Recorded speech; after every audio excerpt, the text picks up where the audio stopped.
동영상을 시청하시는 시청자 여러분, 한 주간도 무탈하신지요? 오늘은 벌써 7월도, 24년 7월도 다가가고 오늘 마지막 주일입니다. 오늘 28일인가요? 여러분들과 함께 오늘도 이사야 강의 37장의 말씀으로 여러분들과 함께 하겠습니다. 이제 기나긴 장마가 이제 끝난 것 같고요. 이제 폭염과 이제 국지적인 호우가 이제 예상이 되죠.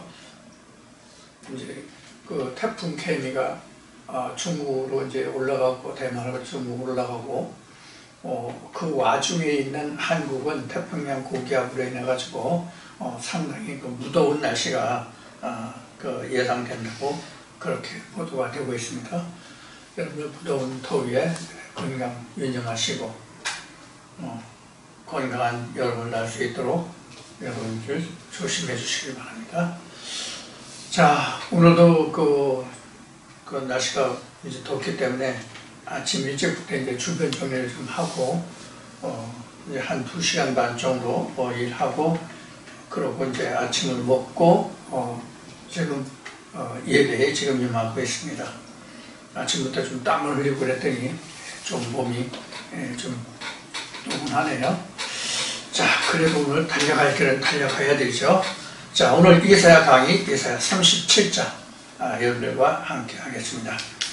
이사야 36장에서는 히스기야 왕에 대해서 여러분들에게 말씀을 드렸고 정교계획이라는 주제로 말씀을 드렸고, 그 다음에는 이제 그 아수르 왕 랍사게가 아수르 왕 랍사게는 이제 군대 장관이고 국내 대신이고 그 산헤립이 유다 성읍에 쳐들어와 가지고 유다 성을 농락하는 하나님을 희롱하는 그러한 내용이 이사야 36장에 기록되어 있어서 이 말씀을 여러분들과 함께 나눴습니다.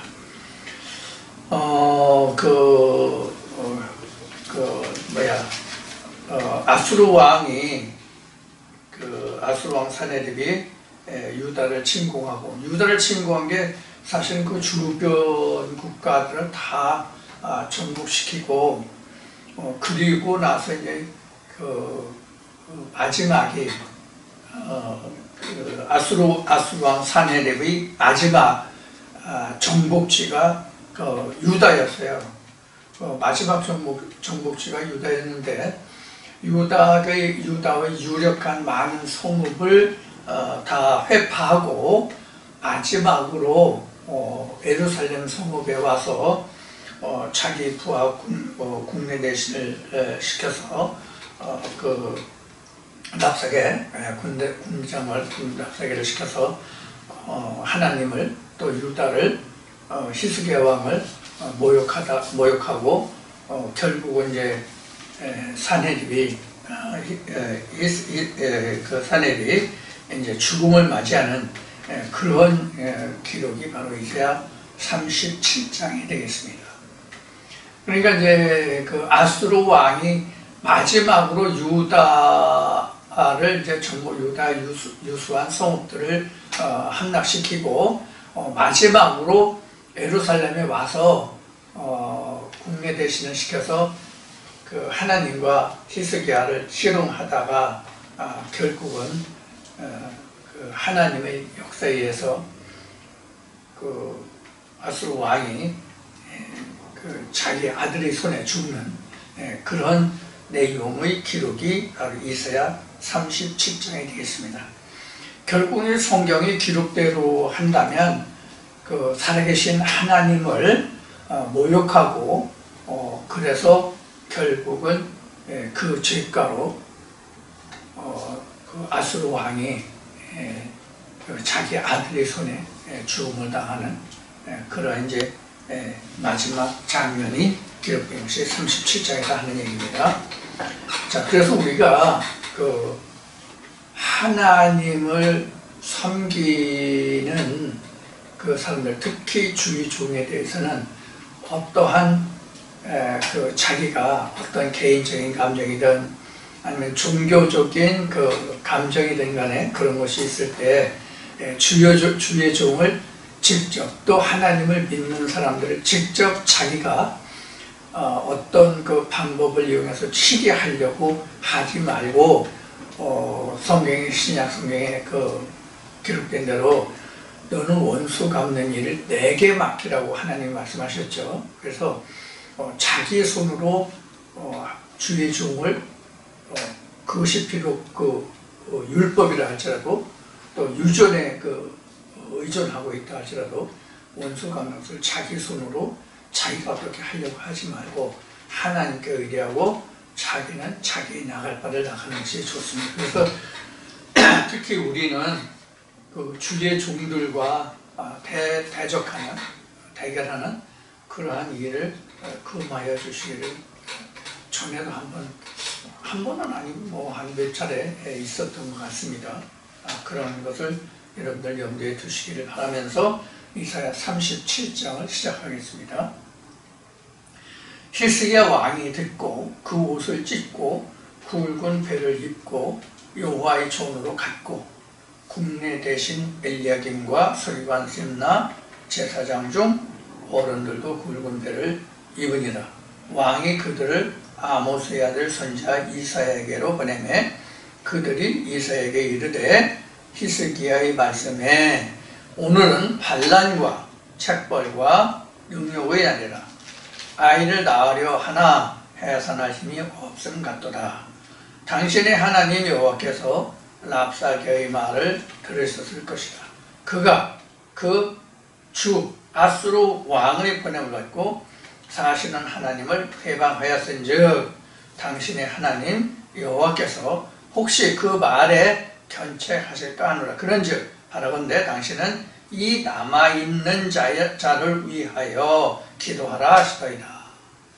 자, 이렇게 이제 그 아수르 왕 사네립의 지시를 받아서 랍사게가 지난주에 공부했고 이제도 서기에 말씀드렸듯이 그 하나님을 능력하고 그 히스기야를 능력하고 유다의 성읍의 그 백성들을 능력했잖아요. 자, 이렇게 능력한 것에 대해서 이제 엘리야김과 그 국내 대신들이 들어가서 왕에게 보고를 하죠.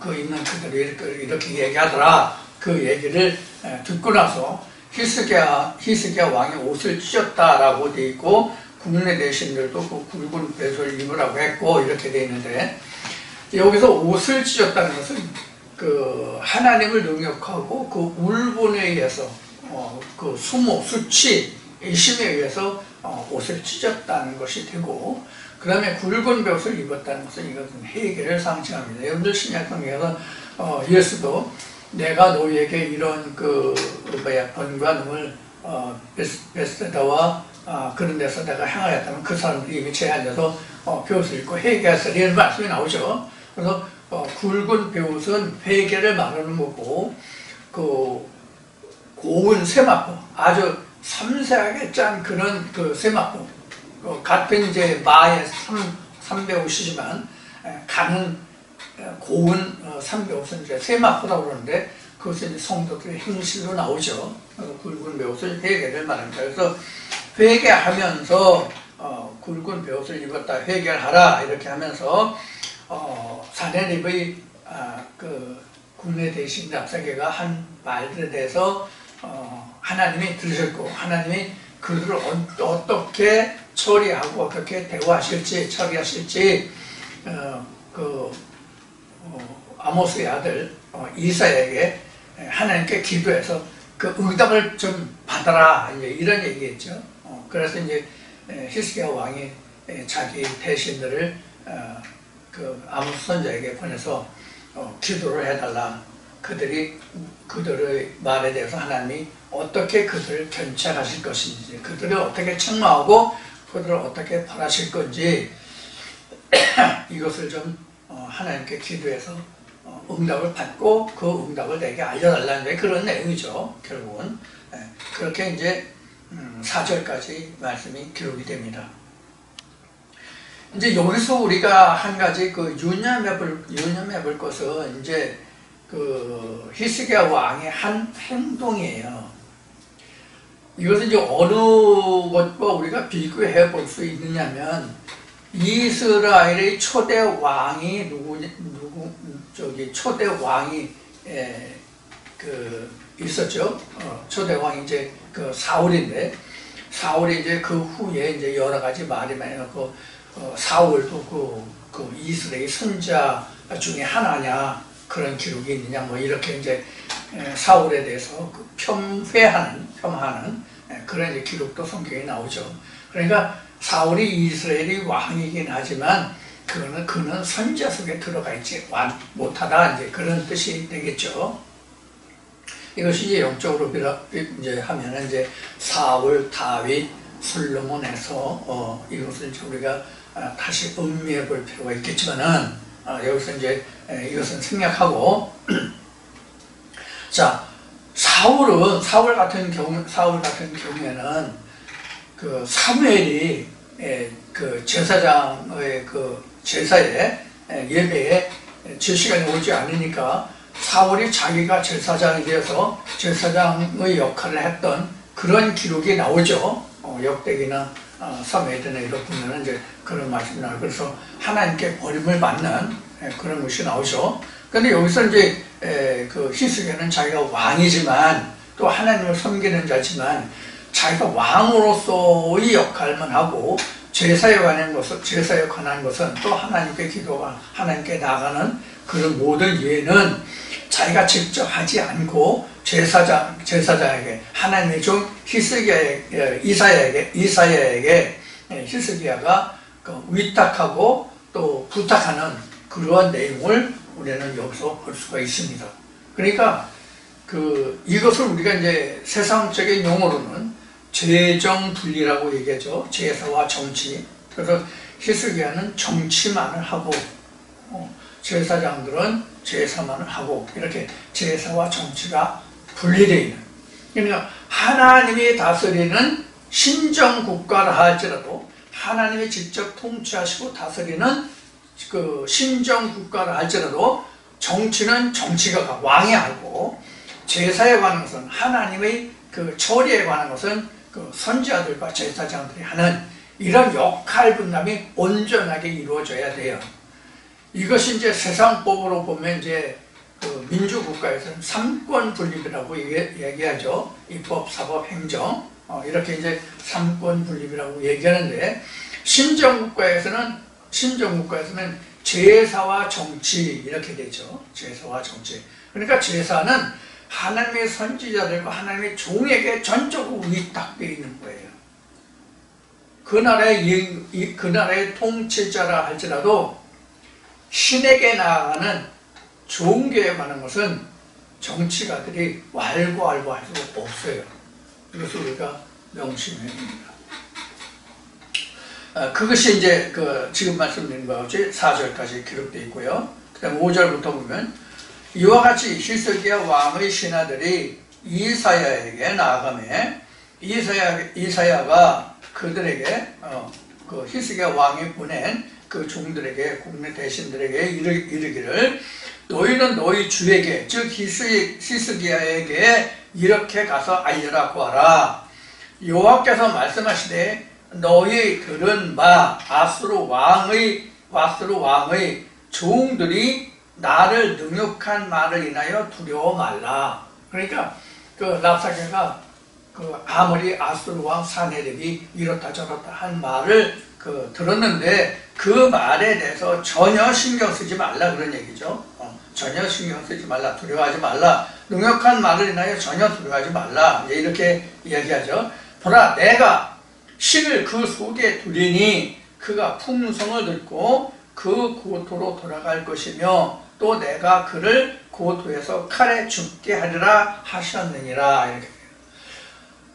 그러니까 이제 그 아수르 왕 사네립이 왔지만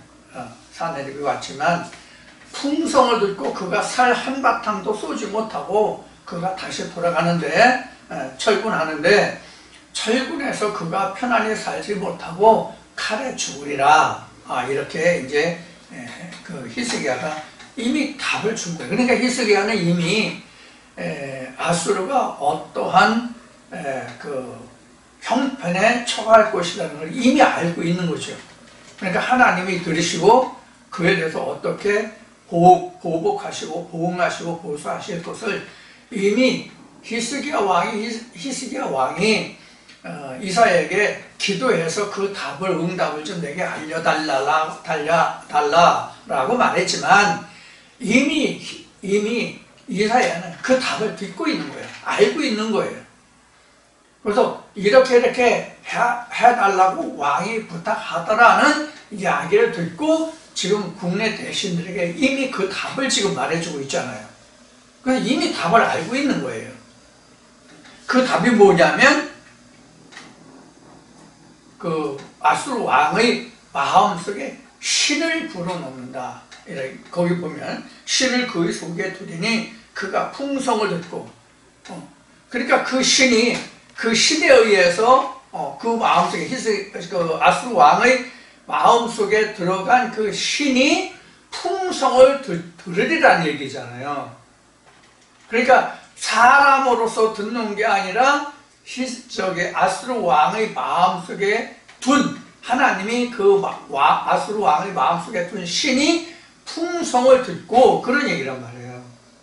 자기 자신이 듣는 것이 아니라 하나님의 신이 그 아수르 왕의 마음에 두어져서 그러니까 하나님에 의해서 아수르 왕이 그 풍성을 듣게 된다 그런 얘기잖아요. 그렇게 해서 고토로 돌아갈 것이다. 즉 자기 나라로 돌아갈 것이다.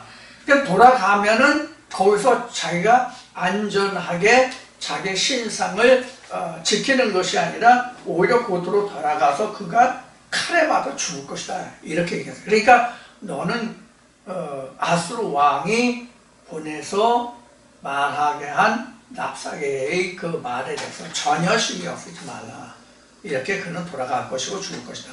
이걸 이미 히스기야 왕에게 이사야를 통해서 하나님이 보여주신 답을 지금 알려주고 있죠. 자, 그래서 8절 보면 랍사게가 아수르 왕이 라기스를 떠났다 함을 듣고 돌아가다가 그 왕이 림나 치는 것을 만나니라. 여기서 랍사게는 아수르 왕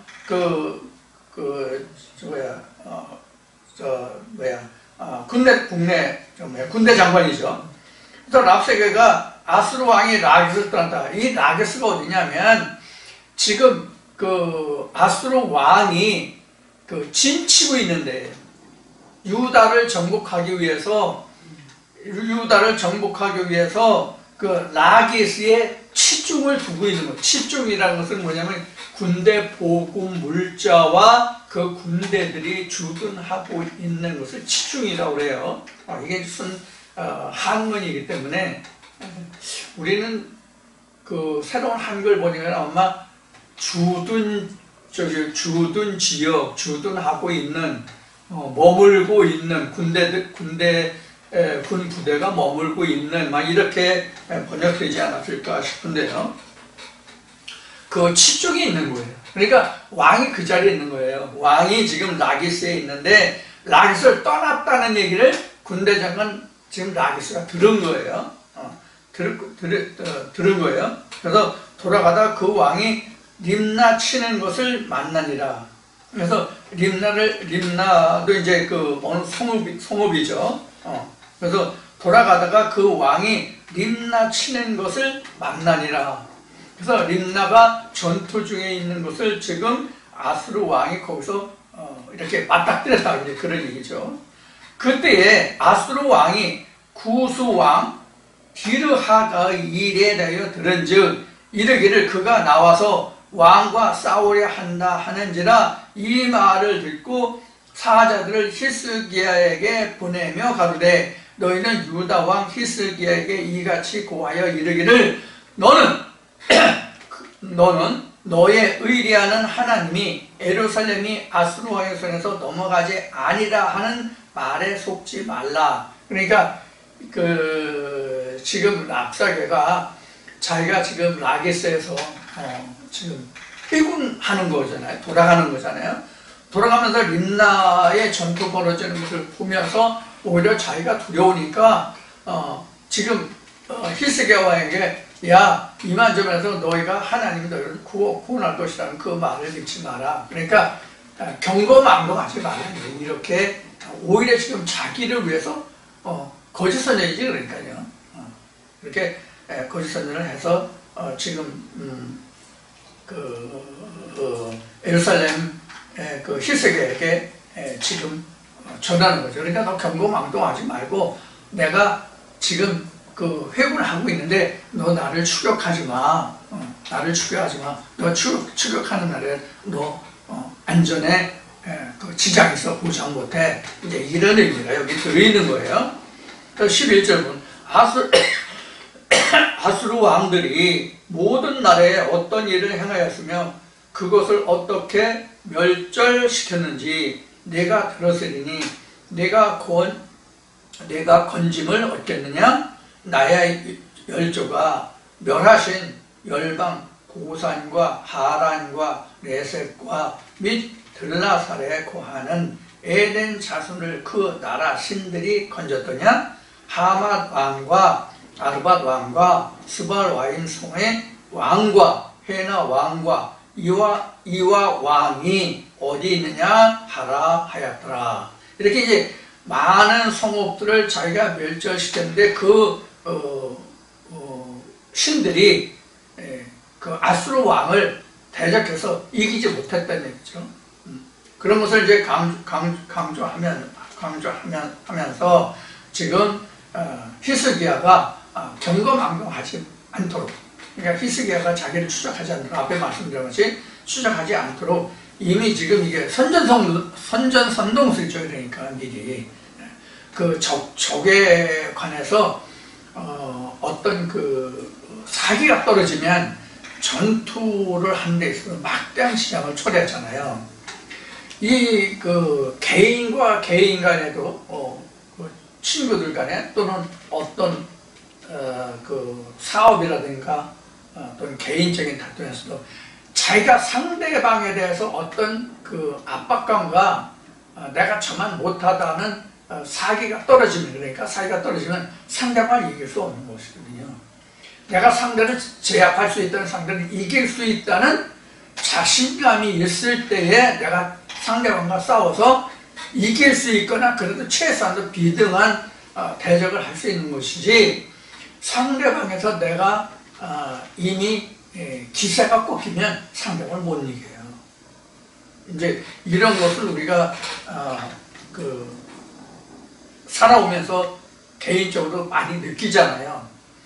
그래서 학교에서 공부하는 것도 내가 저 사람이 지금 나보다 공부를 잘하지만 모든 것에 저 사람이 나보다 능력이 현재는 뛰어나지만 내가 저 사람을 능히 이길 수 있어 라는 자신감이 있으면 내가 노력하면 그 사람을 능가할 수 있어요. 그런데 지레 겁먹고 난 아무리 해도 저 사람을 능가할 수 없어, 이길 수 없어, 이러면 자기가 노력이 벌써 꺾인다고, 노력하는 기세부터 꺾인다고. 이제 바로 이런 거예요. 그래서 여기서도 보면은 그 사내립이 자기가 라게스에서 지금 떠나서 도망치면서 지금 돌아가면서도 지금 상대방을 지금 기세를 지금 죽이는 거를 길을 꺾는 거란 말이에요. 이게 선동술이에요. 지금 우리나라 같은 경우에도 지금 북한이 뭐 오물풍선을 내려오니까 지금 우리는 어떻게 했어요? 지금 확성기를 지금 가동하고 있는 것으로 알고 있는데, 확성기를 가동하고 있잖아요. 요새 뭐 장윤정의 노래를 뭐 한다는 거 뭐 그런 얘기가 나오는데, 그래서 이 군에서 가장 적진의 효과적인 방법이 뭐냐면 진중의 선동술이에요. 이게 선무공작이라고 얘기하거든요. 선무공작. 이제 이런 것이 지금 여기에 있는 거예요. 그러니까 이게 이제 우리가 이게 대침투 작전이에요. 그런 것을 지금 랍사게가 도망가면서 피해가면서도 지금 그런 일을 지금 벌이고 있는 거예요. 그러니까 이제 거기에 보면 여러 성읍들이 나오죠. 이런 성읍이 다 해서도 나가 감히 대적하지 못했고 이기지 못해서 그런데 하나님이 네가 믿는 하나님이 나를 이길 수 있겠냐 이렇게 이제 얘기하는 거죠. 자 14절부터 보겠습니다. 히스기야가 사자의 손에서 글을 받아보고 여호와의 전에 올라가서 그 글을 여호와 앞에 펴놓고 여호와께 기도하여 가로되 구름 사이에 계신 이스라엘 하나님 만군의 여호와여 주는 천하 만국의 유일하신 하나님이시라. 주께서 천지를 조성하셨나이다. 여호와여 귀를 기울여 들으시옵소서. 여호와여 눈을 떠 보시옵소서. 산헤립이 사자로 사시는 하나님을 회방한 모든 말을 들으시옵소서. 여호와여 아수르 왕들이 과연 열국과 그 땅을 황폐케 하였고 그들의 신들을 불에 던졌사오나 이들은 참 신이 아니라 사람의 손으로 만든 것뿐이요 나무와 돌이라. 그러므로 멸망을 당하였나이다. 우리 하나님 여호와여 이제 우리를 그의 손에서 구원하사 천하 만국으로 주만 여호와이신 줄을 알게 하옵소서. 자, 이것은 이제 어떻게 우리가 이제 설명할 수 있냐면 이런 거예요. 지금 그 아수르 왕 산헤립이 지금 라게스를 떠나면서 계속 지금 압박을 해오잖아요. 자기는 지금 회군하면서 계속 지금 압박해오는 거예요. 이렇게 압박해오는 것은 앞에도 얘기했듯이 자기를 추격하지 못하게 하는 거거든요. 그래서 군대에서는 전쟁에 나갔다가 진격을 하잖아요. 공격을 하잖아요. 그 공격을 해서 목표를 탈취하면은 거기에 진을 치고 주둔을 한단 말이에요. 참호를 타고 주둔을 해요. 주둔을 했다가 다른 작전에서 철수할 때요. 철수할 때가 공격할 때보다 훨씬 신중하게 철수합니다. 왜냐하면 자기 진지가 빈 줄을 알면 상대방이 금방 공격해오거든요. 그래서 거기에서 철수할 때는 허수를 써요. 허수. 사람이 더 많은 것 같이 여러 가지 선무 공작을 한다고요. 그 다음에 철수를 한다고요. 조용히. 철수하는 줄 모르게 철수해야 돼요. 지금 랍사게가 바로 그러한 작전을 지금 구사하고 있는 거예요.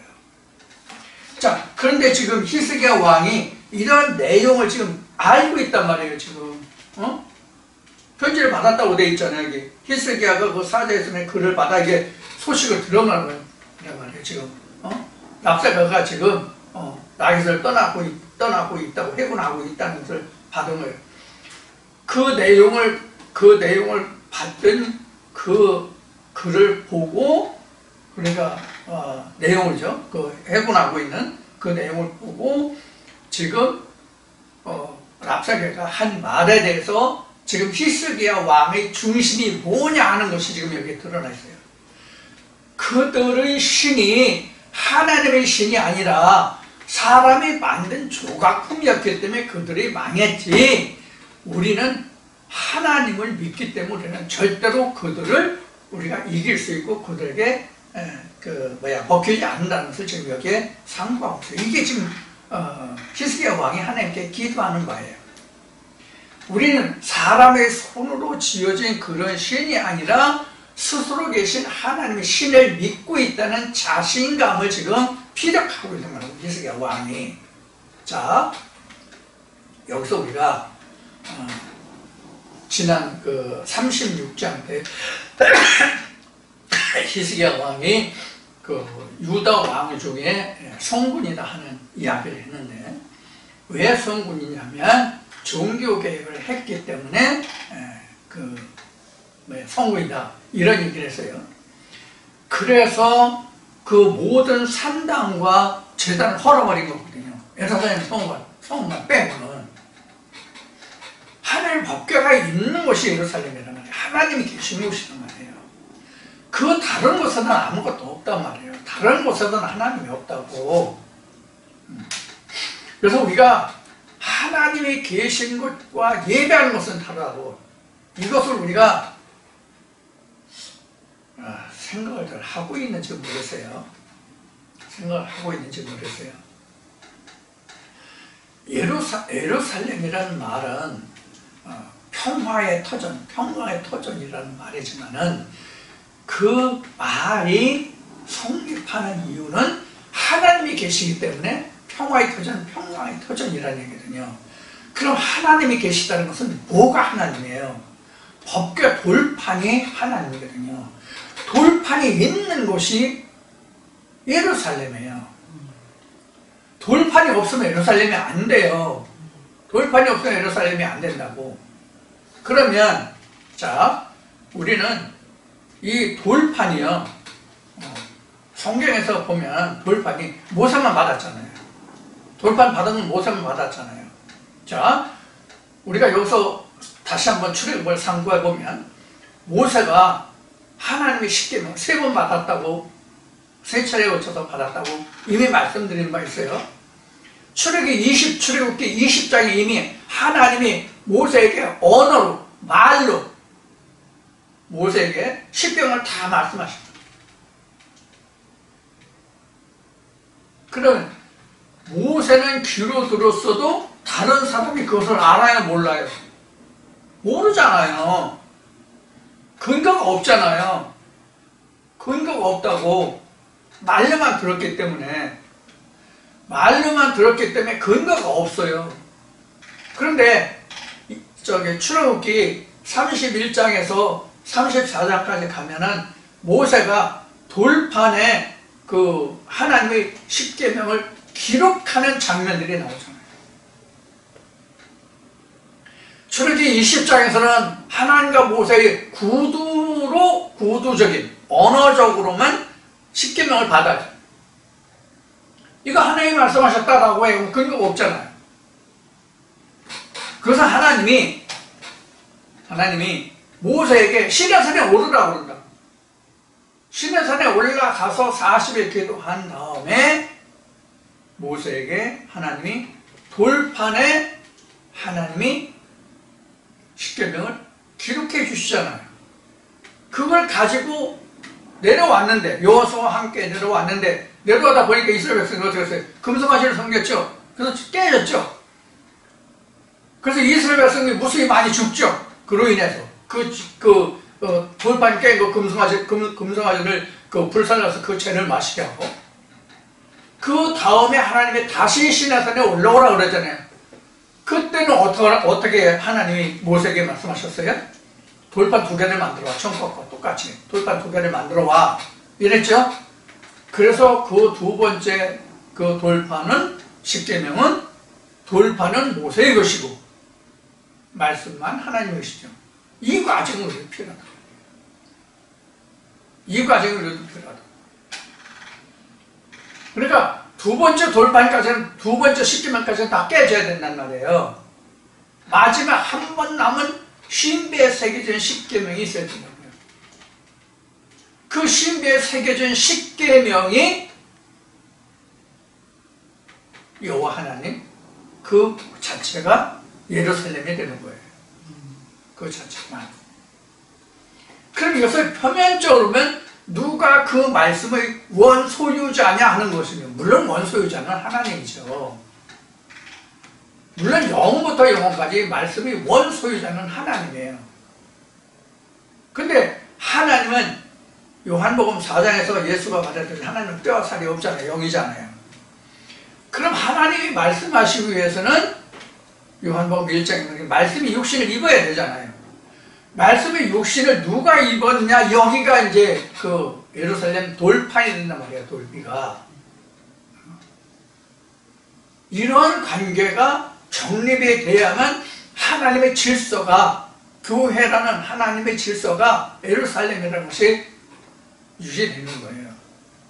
여기서 굳이 그 하나님이 모세에게 일러 말씀하신 것 같이 이스라엘 백성들은, 20세 이상 된 남자들은 1년에 3차례 내게 보일지니라, 이 말씀이 성립이 되는 거예요, 사실. 그래서 우리는 여건상 지금 만나지 못하고 우리가 그 영상으로만 지금 접하고 있지만 사실 따지면 성경적으로 한다면 1년에 3차례는 우리가 사실 만나야 돼요. 1년에 3차례는 우리가 한 번 만나야 된다. 꼭 3차례는 만나야 된다. 법궤 앞에 와야 된다. 이게 어떤 의미냐면 내가 살아있는지 여부를 하나님 앞에 인정을 받는 절차예요. 이게. 우린 지금 그런 것을 못하고 있죠. 못하고 있는지 안 하고 있는지 지금 그렇죠. 그런 것을 우리가 알 수 있어요. 그래서 지금 히스기야의 마음의 중심에는 지금 질적이 완전히 분리되어 있어요. 자기가 왕이지만 왕의 권한으로 무엇을 하려고 하잖아요. 무엇에 대해서? 하나님을 섬기는 것에 관해서는. 그래서 히스기야 전적으로 우행하고 있죠. 그러면서 히스기야의 마음의 중심을 지금 어디에 기록하고 있냐면 19절에 기록하고 있어요. 지금 랍사게가 아수르 왕 랍사게가 뭐 어느 성읍에 그들의 신이 어느 나라의 신들이 자기를 구원하려겠지 어느 신들이 아수르의 그 신에 대적해서 이기고 지켜준 자가 신이 있느냐, 어디 아수르의 신 앞에 감히 까불어, 이런 그 이야기를 하는 거거든요. 따지고 보면 그에 대해서 19절에 지금 히스기야 왕은 뭐라고 하냐면 그들의 신들을 불에 던졌사오나 이들은 참신이 아니라, 랍사게가 그들의 신을 불에 던졌지만 그 신들은 참신이 아니다. 참신이 아니라는 것은 유일하신 참 하나님, 이 얘기 있죠. 그 예수가 말한 것 같이 유일하신 참 하나님과 그의 보내신 자라고 요한복음에서 예수가 말하죠. 바로 그걸 말하는 거예요. 그걸 연할 수도 있고, 참신이 아니라 사람의 손으로 만든 것뿐이라. 사람의 손으로 만들었다는 것은 뭐냐면 사람의 인력의, 사람의 힘에 의해서 떠받쳐진다는 얘기예요. 스스로 움직이지 못한다는 얘기예요. 이것을 우리는 우상이라고 그래요. 이제 저 41장, 42장에서 44장 하면 이제 어떻게 신들이 만들어지고 우상이 어떻게 만들어지고 하면서 자성이 나옵니다. 거기서 이제 다시 말씀드리겠는데, 그들은 사람의 손으로 만드는 거다. 저는 조각물이라는 얘기예요. 조형물. 그 조형물이기 때문에 나무와 돌뿐이다. 나무와 돌뿐이라는 것은 뭐냐면 생기가 없다는 것이에요. 생기를 주장하지 못하면 그것은 우상이라는 거거든요. 그럼 생기는 뭐냐? 하나님의 영이 생기란 말이에요. 하나님의 영이 생기라고. 그래서 하나님의 영을 두고 말하는 거예요. 그래서 하나님의 영이 없으니까 나무와 돌뿐이다. 사람의 조각한 것이다. 그건 신이 아니다. 그런 얘기죠. 그러므로 멸망을 당하였나이다. 우리 하나님 여호와여, 이제 우리를 그의 손에서 구원하사 천하 만국을 주만 여호와의 신을 알게 해달라. 이게 맞는 거죠. 이게 지금 우리로 보면 어떤 것이 되냐면, 이제 각자 다 다르겠지만은 각자에게 다가오는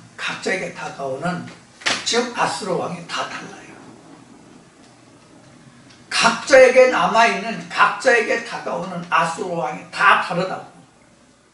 무슨 뜻이냐면 어떤 교회, 어떤 교단, 어떤 교파, 어떤 목사의 치리하에 있었느냐에 따라서 아수르가 다 다르다.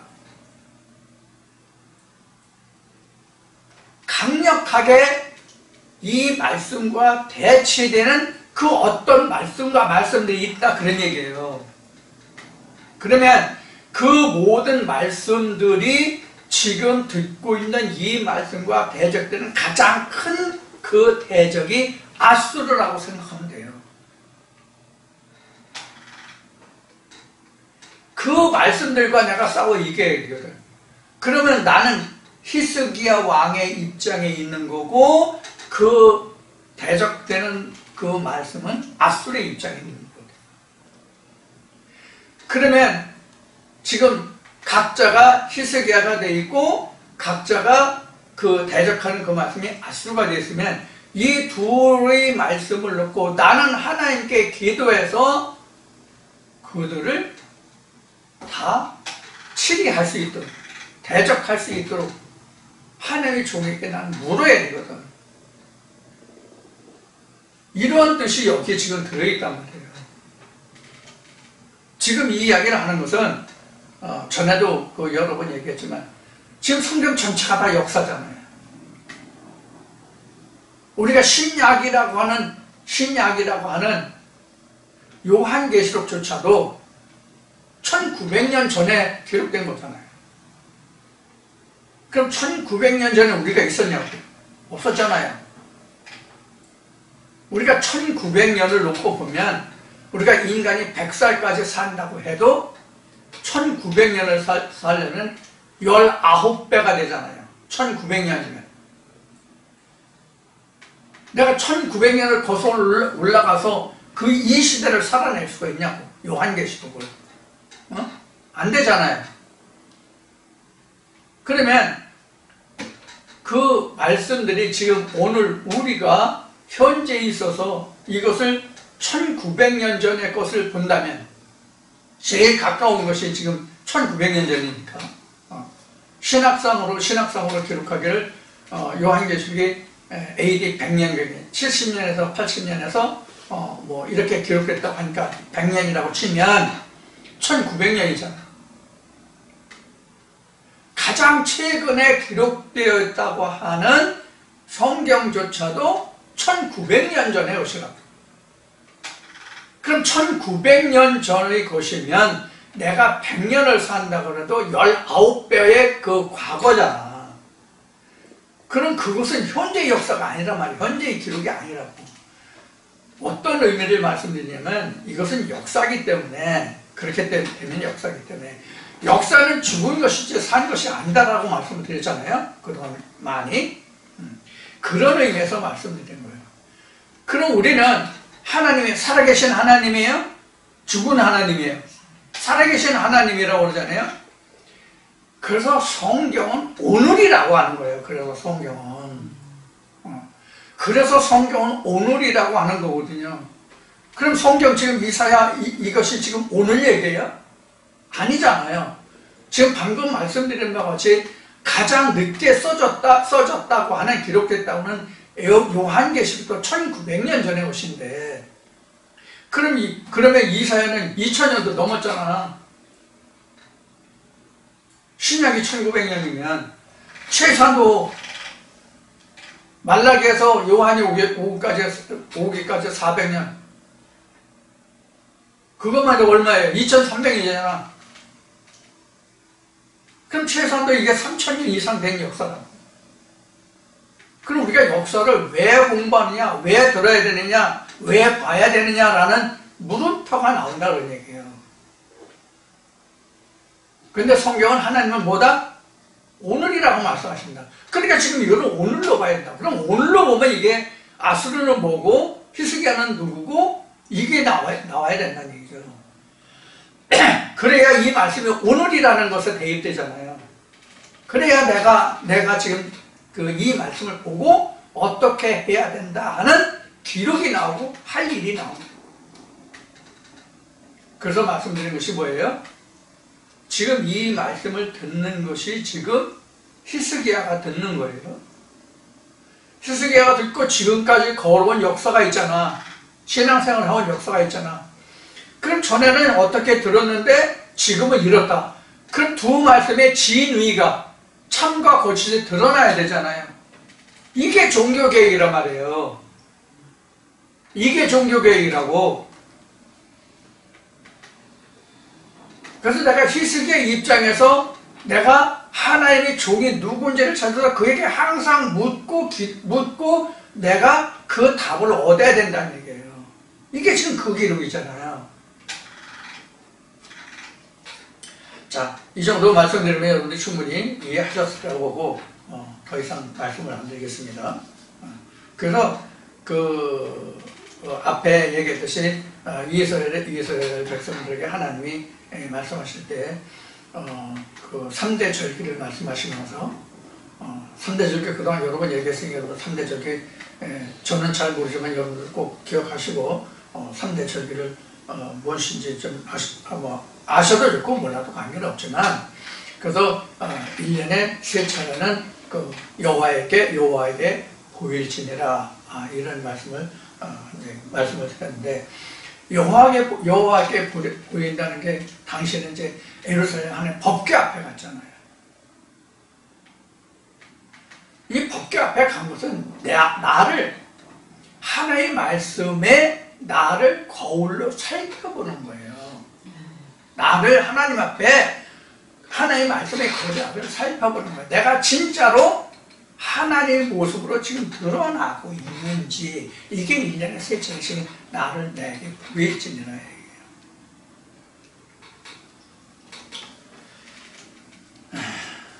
이게 바로 이제 종교개혁을 말하는 거예요.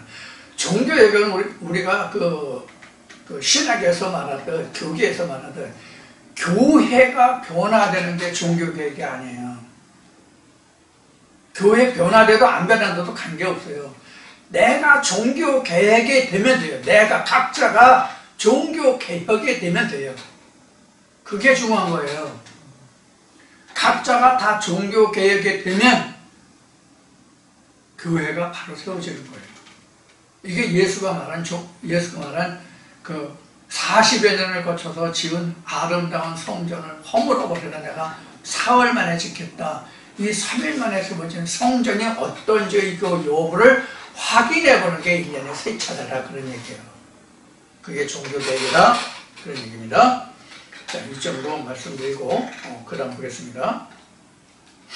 아모스의 아들 이사야가 보내어 히스기야에게 이르되 이스라엘의 하나님 여호와께서 말씀하시되 내가 아스로 왕 사네립의 일로 내게 기도하여도다 하시고 여호와께서 그에 대하여 이같이 이르시되 처녀딸 시온이 너를 멸시하며 조소하였고 딸 예루살렘이 너를 향하여 머리를 흔들었느니라. 내가 배방하며 능욕한 것은 누구에게냐? 내가 소리를 높이며 눈을 높이 들어 향한 것은 누구에게냐? 곧 이스라엘이 거룩한 자에게니라. 이건 누구냐? 이제 그 아스람 사내들이 네가 까불고 대들고 함부로 말하고 이렇게 한 것이 누구에 대해서 한 거냐? 이게 어떻게 네가 감히 그럴 수 있었느냐? 이런 것을 지금 여기서 말하고 있죠. 여기서 여러분들에게 좀 설명을 좀 드리고자 한다면 처녀딸 시온이 나왔잖아요. 그 몇 절이야? 22절에 여호와께서 그에 대하여 이같이 이르시되 처녀딸 시온이 너를 멸시하며 조소하고 또 예루살렘이 너를 향하여 머리를 흔들었냐 이렇게 이제 기록하는데 그 처녀딸이라는 이 의미를 조금 설명드리겠습니다. 지금 이제 이사야 그 강의가 그 전에 제가 그 구약성경 그냥 성경에 이런 구절이 있습니다 할 정도로 그 정도만 기억할 수 있을 정도로 그 리뷰를 한 적이 있거든요. 공부를 한 적이 있거든요. 리뷰라고 하면 그렇죠. 그 리뷰는 복습이니까. 전에 공부한 적이 있는데 그때에도 이 그 처녀 딸 시온 이런 이야기를 한 적이 있는데 이 처녀라고 하는 얘기는 그 여자라는 의미에서부터 우리가 좀 생각을 해봐야 되거든요. 사실 여자라는 말이 창세기 1장 27절에도 나오고 또 창세기 2장 이시야와 이슈에서도 여자가 나오죠. 그래서 창세기 1장 27, 8절에서 나오는 남자 여자와 창세기 2장 21절 이하에 나오는 남자와 여자는 전혀 다르거든요. 창세기 1장에서는 자칼과 네케벨을 말하고 있다면 창세기 2장에서는 이시와 이시자를 이야기하고 있거든요. 이것을 창세기 1장에서는 이것을 겉사람이라고 한다면 창세기 2장에서는 속사람을 말하는 거예요. 그래서 창세기 1장에서 남자와 여자와 창세기 2장에서의 남자와 여자는 달라요. 그러니까 겉보기에는 전부 다 창세기 1장 27절이에요. 유전하에 있는 사람이나 계명하에 있는 사람이나 또 하나님의 진리 안에 있는 사람이나 다 자칼과 네케바예요. 그런데 창세기 2장에 오면은 속사람이기 때문에 이시아로 갈라진다. 이시아가 있는 자와 없는 자가 다르다고.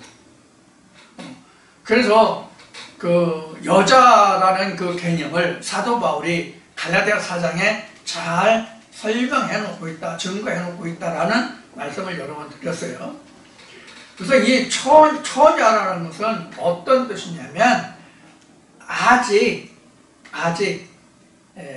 드러나지 않았다가 처녀예요, 사실. 처녀가. 그럼 뭐가 드러나지 않았느냐? 성이 아직 드러나지 않은 게 처녀예요. 이거 우리가 영어에서는 이걸 버진이라고 그러죠. 버진. 우리 순전한 한국말로는 수처녀, 수총각 이렇게 얘기하죠. 그래서 이 수처녀라는 의미가 바로 이 처녀예요. 이게 베툴라라는 이제 히브리어인데 이게 처녀예요. 그래서 숨겨졌다. 그런 의미가 들어있는 의미가 바로 그 처녀입니다. 그럼 처녀가 성으로만 드러나지 않았다, 숨겨졌다 이 뜻이 아니라 하나님의 말씀 안에서 하나님의 언약이 숨겨져 있다, 감춰져 있다 이런 의미는 되거든요. 그럼 누구에게 감춰져 있을까요? 하나님 앞에는 감춰질 수가 없죠. 세상에 감춰진 거예요. 저나 여러분이 세상적으로 말하면 이방이니까 뭐 교회 다니지 않는 이방을 말하는 게 아니에요. 지금은요, 성경에서 말하는 이방, 즉 사도 바울이 말한 것 같이 하나님을 알지 못하는 자들이 이방이라고 되어 있잖아요. 하나님을 알지 못하는 자들에겐 하나님을 알지 못하는 이방인들에게는 우리에게 가지고 있는 하나님이 지금 숨겨져 있잖아요. 그러니까 그들에게 그런 의미에서 우리가 처녀라고 볼 수 있는 거예요. 그러니까 아직 하나의 말씀으로 완전히 열려서 오픈돼서 개간되지 않고 경작되지 않고 이러한 자들을 말할 수 있어요. 우리가 세상으로 보면 후보생이라는 말이 있잖아요. 후보생이라는 것은 뭐 예를 들어서 법조계로 얘기하면 검찰과 판사 후보생, 사법고시를 보고 임용을 받지 않고 뭐라고 하죠? 그걸 보고 연수원이라고 그러나 사법연수원을 이수하지 않고 아직 받지 않은 사람들은 후보란 말이에요. 캔디데이. 그 후보란 말이에요. 장교로 임명되기 전에, 임관되기 전에는 후보생이란 말이에요. 자, 그런 것과 같은 것이 바로 이 처녀예요. 그 처녀라는 그 말이 사실은 베툴라인데 이 처녀라는 말이 어디에서부터 그 어원이 왔냐면 짓다, 바나, 짓다, 바라, 바나 다 이제 짓다 만들다는데 거기에서 그 어원이 시작했어요. 베툴라가 처녀라는 말이. 그러니까 그래서 아직 경작되지 않은 그런 의미로 얘기해요. 그래서 드러나지 않은 거예요. 여자의 성이 드러난 것은 사람도 결혼했을 때 그 성이 사실 드러나는 거거든요. 지금은 지금은 성이 자유로워가지고 지금이야 뭐 오픈된 시대지만은 제가 성장할 때는 청소년 시절만 해도 상당히 여자들이 꼭 결혼해야만, 그러니까 순결이죠.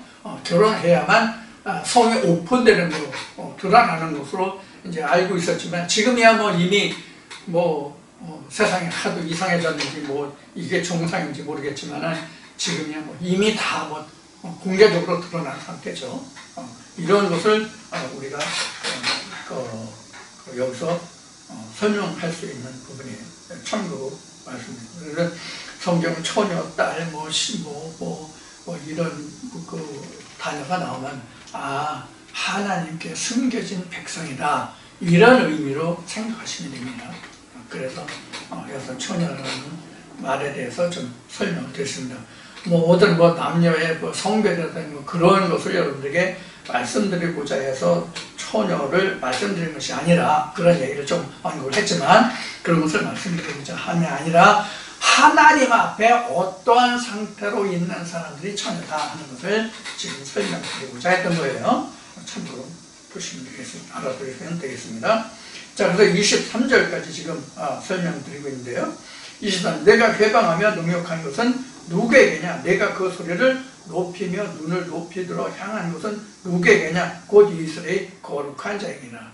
이스라엘 하나님에게 건방지게 함부로 하나님의 그 두려운 존재인 줄을 모르고 내가 함부로 입을 놀렸다 이제 이런 의미로 지금 이야기를 하고 있어요. 24절에 내가 내 종으로 주를 회방하여 이게 이제 그 랍사게를 얘기합니다. 랍사게를 이야기합니다. 라기스가 랍사게를 이스라엘 유다 국내 대신한 이스라엘 히스가왕 앞에 보내서 그런 말을 하게 했으므로 그런 얘기입니다. 내가 내 종으로 즉 랍사게로 주를 회방하여 하나님을 회방하여 이르기를 내가 나의 허다한 병거를 거느리고 산들의 꼭대기에 올라가며 레바논의 깊은 곳에 이르렀으니 이 산들의 꼭대기에 올라갔다는 것은 진짜 어떤 그 지역의 산들의 꼭대기에 올라갔다는 것이 아니라 산들의 꼭대기라고 하는 것은 우리 시온산을 하나 예를 들면 시온산은 거룩한 산인데 여호와의 이름을 두신 곳이라 되어 있거든요. 그래서 가장 높은 산 시온산이라고 되어 있거든요. 그래서 산 위에 여기 산들의 꼭대기에 올라갔던 그 신들 위에 올라갔다는 뜻이에요. 산 위에 올라갔다는 뜻이 아니라 그 신들 위에 아수르의 신이 있다는 얘기예요. 그런 의미로 지금 그 얘기를 했는데 레바논의 깊은 곳에 이르렀으니 높은 백향목과 아름다운 향나무를 베고 또 한계되는 높은 곳에 들어가며 살진 땅의 숯불에 이를 것이며 내가 우물 파서 물을 마셨으니 나의 발바닥으로 애고의 모든 하수를 밟아 말리리라 하였도다. 그러니까 아수르가 유다를 침공하고 그 다음에 애국까지 다 해서 온 세상을 내 발굽 아래에 두겠다 하는 말을 했다는 거예요. 지금 그렇게 지금 여기서 설명을 하고 있습니다. 자, 지금 24절, 25절까지 지금 공부를 했는데요. 자, 좀 시간이 됐으니까 잠시 쉬었다가 지금 24절부터 24절부터 말씀을 다시 나누도록 하겠습니다. 자, 잠시 후에 봐요.